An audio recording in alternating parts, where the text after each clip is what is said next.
bukain pintunya. Aku lagi serius nonton. Pintunya nggak dibukain sih. Itu kan kuyang itu kan yang kepalanya terbang-terbang gitu kan ya. Makanya kalau tutup pintu baca basmalah. Ah. Nah, Siapa sekarang, yang baca basmalah tutup pintu masuk rumah, itu tidak akan bisa datang makhluk halus. Makhluk. Apalagi bacain surah An-Nas. Nah, sekarang- Jinnati wan nas.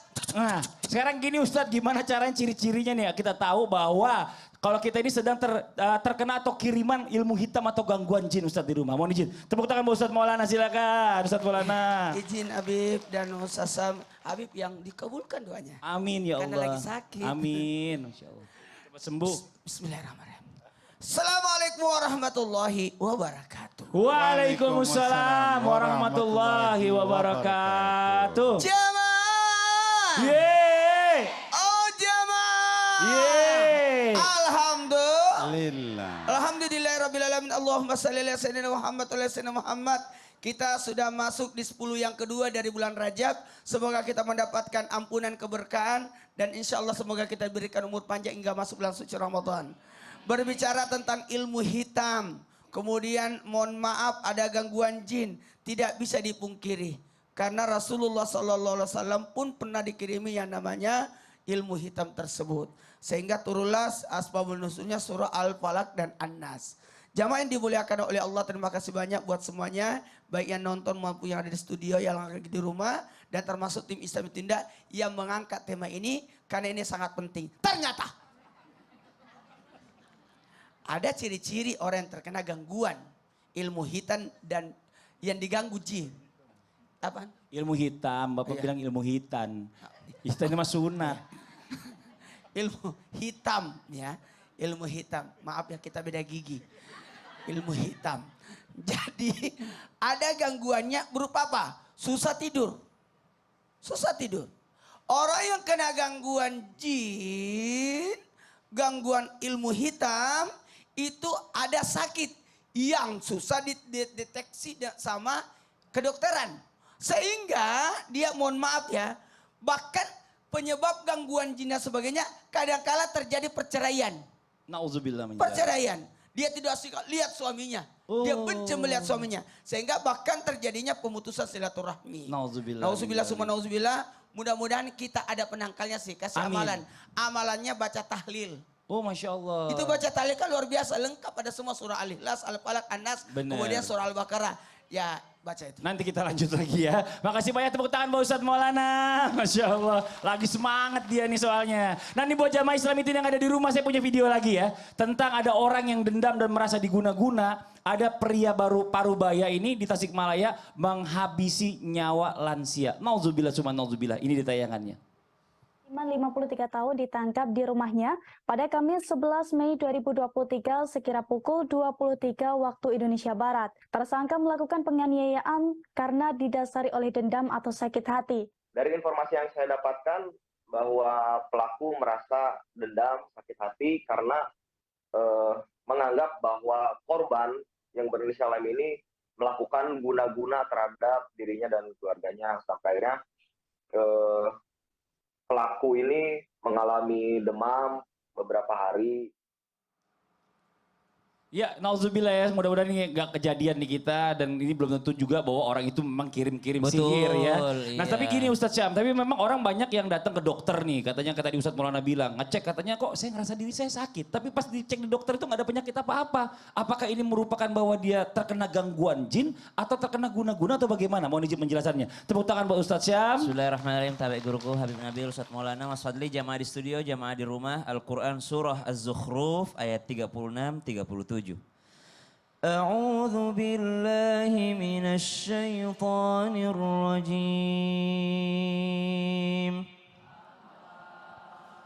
Wa man ya'shu 'an dzikrir rahmani nuqayyid lahu syaiطانا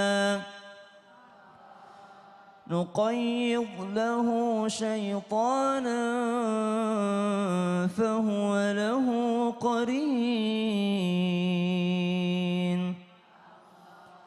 وإنهم ليصدونهم عن السبيل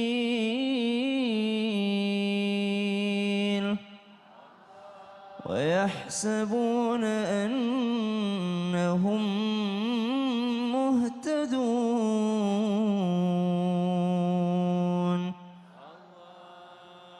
Dan siapa yang tidak menjadikan peringatan dari Allah Subhanahu wa taala sebagai tuntunan hidupnya, maka syaitan akan menguasainya dan syaitan akan menjadi teman baginya. Dan syaitan akan senantiasa ada di sampingnya bersamanya. Bukankah Nabi SAW pernah memberitakan kepada kita semua dalam sabda beliau dalam sebuah riwayat, ternyata kita dilahirkan didampingi oleh makhluk Allah yang lainnya, dan dialah qarin tersebut. Hanya bagi Nabi SAW saja qarin itu ditundukkan. Namun bagi kita manusia biasa ada yang senantiasa menggoda kita. Siapa yang membuka pintu godaan tersebut adalah manusianya sendiri. Ketika dia jauh dari Al-Quran, ketika dia jauh dari perintah Allah Subhanahu wa taala, dia tidak menjadikan Al-Quran sebagai pedoman hidupnya, dia tidak menjadikan ajaran baginda Nabi SAW sebagai tuntunan hidupnya, maka pada saat itu pula lah dia membukakan pintu syaitan masuk kepada dirinya. Wa innahum la yasuddunahum 'anis sabili wa yahsabuna annahum muhtadun. Dan syaitan tentu saja tujuannya adalah menjauhkan kita dari Allah Subhanahu wa taala. Sekali kita izinkan mereka masuk, sekali kita bukakan pintu bagi mereka, maka sulit untuk melepaskan diri dari mereka. Maka dari pernyataan ataupun ayat yang kita bacakan bisa kita ambil kesimpulan, ternyata ada orang-orang yang ketika sakit memang tidak kembali kepada Allah Subhanahu wa taala. Ketika kita sakit langsung kembalikan kepada Allah Subhanahu wa taala. Allah perintahkan kita melalui lisan baginda Nabi SAW yaitu berobat. Maka kita datang ke rumah sakit, hendak ketemu di rumah sakit ini penyakitnya, cari rumah sakit yang lain, cari dokter yang lain mungkin. Mungkin ada alat yang lebih canggih, ada dokter yang lebih paham akan hal tersebut. Yang jelas tidak ada penyakit yang tidak ada obatnya. Yang tidak ada nggak ada obatnya maksudnya? Ya tidak ada penyakit yang tidak ada obatnya. Iya. Pasti ada obatnya semuanya. Maka penting untuk kita berikhtiar dan mengembalikan kepada Allah Subhanahu wa taala. Jangan dikit-dikit karena jin. Gitu. Ikhtiarnya enggak. Dokter Betul. sini mungkin deteksinya enggak ada karena alatnya kurang lengkap. Betul. Benar dari pindah Kesini rumah lagi, sakit kesini lain. lagi. Makasih banyak Ustaz Sama-sama, Syam. Mas Fadli. Jazakallah khairan. Kasih tepuk tangan buat Ustaz Syam. Jamaah. Emang paling serem ya kalau kita bicara masalah tentang sihir menyihir. Habib, mohon izin guru kita yang hebat, yang mulia nih. Tepuk tangan buat guru kita Habib Nabil Al-Musawwa. Ya masih sempat hadir walaupun belum sehat 100%. Tapi Masya Allah Bib, senang banget kita Habib bisa datang lagi. Nah Bib mudah-mudahan cepat sembuh juga ya Bib. Bib, Amin, amin. nih saya dengar Bib nih katanya orang yang gampang kena sihir itu justru bukan dari orang-orang yang kita nggak kenal. Atau mungkin orang-orang jauh. Justru bahkan dari orang-orang yang kita kenal dan paling parahnya adalah dari orang-orang yang kita sayang. Nah ini mohon izin penjelasannya Bib, Fadol Bib. Baik, Masya Allah. Izin Ustadz Maulana, izin juga Ustadz Syam. Ibu-ibu sekalian, baik yang seragam biru, seragam merah, ya maupun juga biru tua. Dan juga para pemirsa dimanapun berada. Assalamualaikum warahmatullahi wabarakatuh. Waalaikumsalam warahmatullahi wabarakatuh. Alhamdulillah wassalatu wassalam ala Sayyidina Rasulillah wa ala alihi wa sahbihi wa mawala. Jadi tadi pertanyaannya langsung saja. Jadi apakah benar ya bahwa sihir itu banyak datang dari orang-orang terdekat atau orang yang kita sayangi? Saya mencoba mencari dari berbagai dalil ya Quran maupun sunnah, tidak seperti itu yang benar. Yang benar adalah sihir itu banyak datang kepada atau melalui barang-barang yang dekat dengan kita. Oleh sebab itu ibu-ibu, bapak-bapak, anak-anakku sekalian juga yang menonton di televisi, itu hati-hati kita kalau misalnya rambut tercecer, lalu kemudian bekas kuku, karena biasanya orang itu menyihir melalui barang-barang itu. Ya.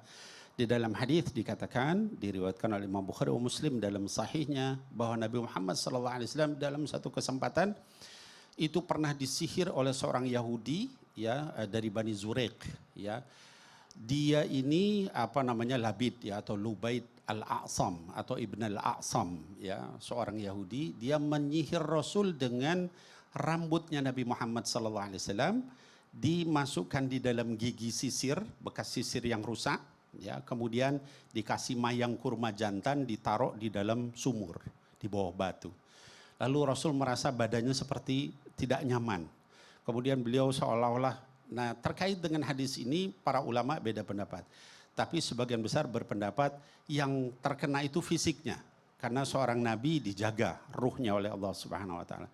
Nah, sampai kemudian akhirnya terus beliau merasa tak nyaman, akhirnya kemudian diturunkan malaikat, 2 orang malaikat, ma balur rajul, kenapa orang ini suhira, disihir. Maka akhirnya ditemukanlah barang sihir itu dalam 2 riwayat nih. Satu riwayat menyatakan sama Rasul dibacakan doa hilang. Satu riwayat dinyatakan Rasul mengambil barang itu terus turun surah Al-Falaq dan An-Nas yang jumlahnya 11 ayat. Tiap dibaca qul a'udzu birabbil falaq, lepas 1 ikatan. Dan seterusnya sampai minal jinnati wan nas, lepas 11 ikatan itu dan Rasul merasa seolah-olah baru lepas dari ikatan. Nah, dari ini semua hati-hati kita terhadap barang-barang kita, Mas Masya Fadli. Allah, ya. Jadi bagian kalau dari tubuh kita terutama itu tadi ya. Imam Syafi'i, Imam Nawawi, Imam Ahmad menyatakan kalau memungkinkan dikubur itu. Misalnya bekas kuku atau rambut. Tapi kalau kita di tukang syukur kan nggak bisa dikubur. Nggak bisa dikubur. Bacain doa aja. Bacain doa aja. Masya Allah. Terima kasih banyak. Jazakallah khairan Sami-sami. kasiran ilmunya Habib. Tepuk tangan buat Habib Nabil Musawa. Masya Allah. Nah, ini sekarang saya ada pertanyaan dari jamaah nih yang bagus juga. Di Ustadz Maulana mau izin Ustadz Maulana temenin saya. Aku yang bacain. Ya, bacain boleh. Dari Novia Rahmawati. Bacain ini coba. Assalamualaikum Ustadz Habib. Ustadz Habib. Waalaikumsalam warahmatullahi wabarakatuh ya. Kadang-kadang aku bingung deh bedanya jin, setan, iblis itu apa? Dan bedanya sama temenku apa? Soalnya sifatnya hampir sama sih. Nah, itu bagaimana itu? Sebenarnya pertanyaannya menjengkelkan. Astagfirullahaladzim, masa temennya disamain dengan jin? Iblis. Gak boleh. Nggak boleh. Nggak boleh. Harusnya? Harusnya jangan. Harusnya jangan, iya. Makanya kalau bikin pertanyaan juga yang benar ya. Pertanyaannya yang sopan. Nah, Jangan apakah sampai- temannya jin dari golongan manusia? Gitu juga. Nanti kita lanjut lagi. Ya buat jamaah Islam itu indah, jangan kemana-mana dulu ya. Kita lanjut lagi pembahasan kita setelah yang satu ini tetap di Islam itu indah. Jamaah! Oh jamaah! Alhamdulillah.